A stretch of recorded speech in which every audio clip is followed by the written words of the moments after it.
Assessore Telesca, un grande passo avanti perché qui sostanzialmente abbiamo più spazi, più personale, più attrezzature, un assistente di sala che è la novità, un secondo triage per i picchi di afflusso, un passo avanti. Sì, un passo avanti importante, un'altra tappa nel lavoro che stiamo facendo per riorganizzare la sanità, guardando ai bisogni del cittadino. Il problema dei pronti soccorsi, soprattutto negli ospedali grandi, Udine, Trieste, Pordenone, è stato subito al centro delle nostre attenzioni. Su questo abbiamo voluto investire. Come sempre per gli investimenti poi ci vuole un po' di tempo, ma adesso cominciamo a vedere i risultati. Oggi siamo a Udine è stato fatto un grandissimo lavoro, un forte iniezione di personale perché qui sono una dozzina di unità in più. D'altro canto questo pronto soccorso è un pronto soccorso affollatissimo che ha tantissimi accessi. La logistica, perché poi sono importanti gli spazi, non basta il personale, la tecnologia come citato e poi soprattutto anche un grande sforzo di innovazione organizzativa, perché riorganizzare i percorsi, prevedere per esempio una migliore organizzazione anche per ambulatori degli specialisti delle altre aree che devono intervenire in pronto soccorso e preparare un ambulatorio dedicato, consente anche di sistemare le persone in modo tale che non ci sia affollamento.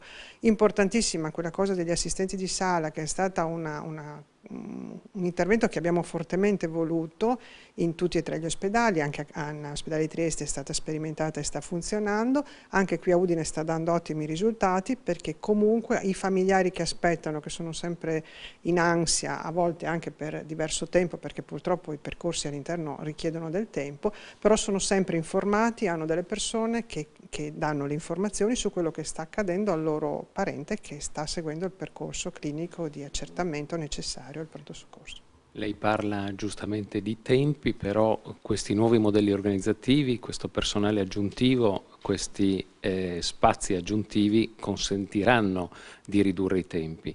E l'altro elemento è l'appropriatezza dell'accesso al pronto soccorso.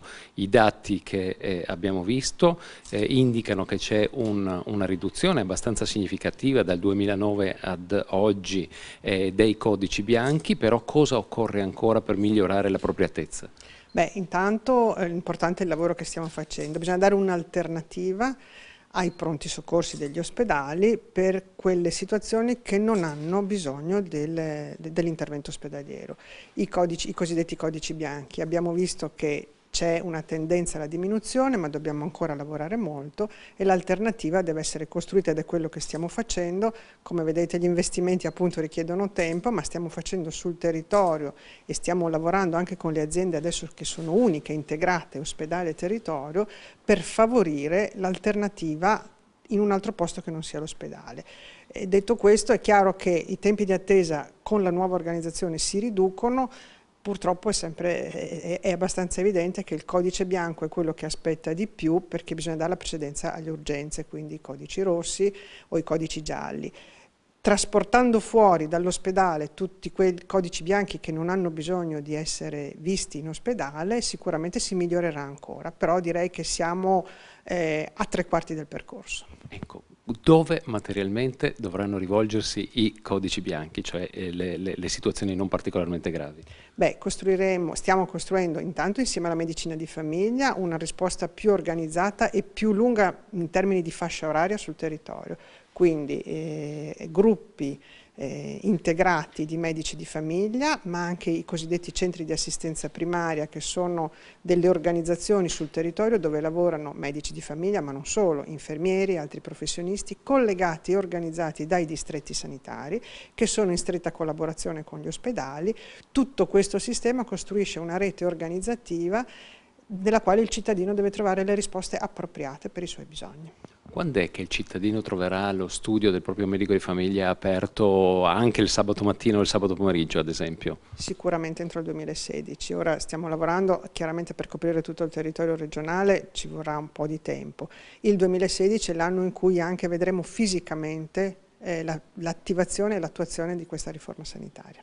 Direttore Delendi, migliori modelli organizzativi significano anche un miglioramento del clima interno, della percezione e anche del funzionamento del pronto soccorso da parte dei cittadini.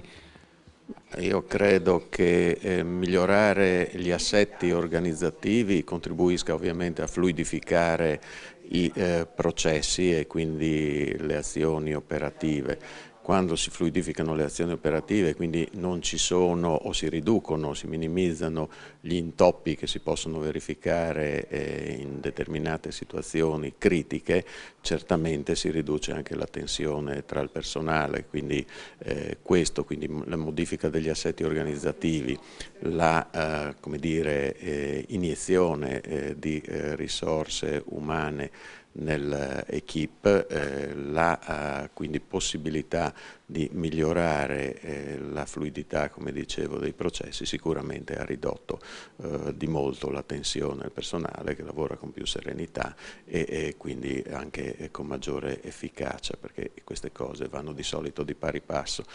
Certamente l'introduzione dell'assistente di sala con la sua presenza tra le persone in attesa ha del pari contribuito a ridurre quell'attesa e quell'ansia che deriva dall'incertezza, perché il compito dell'assistente di sala è quello di informare di quello che sta succedendo all'interno delle aree di cura, ma anche quello di verificare che le condizioni di eventuali pazienti in attesa non subiscano evoluzioni dal punto di vista clinico, quindi questo sicuramente tranquillizza e rasserena le persone in attesa.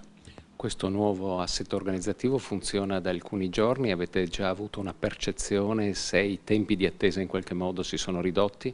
I tempi di attesa si stanno riducendo per quello che riguarda il trattamento sicuramente.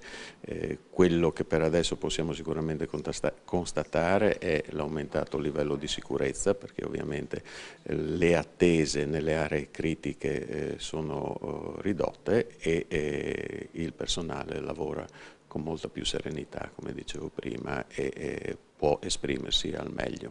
È molto più sereno, molto più tranquillo.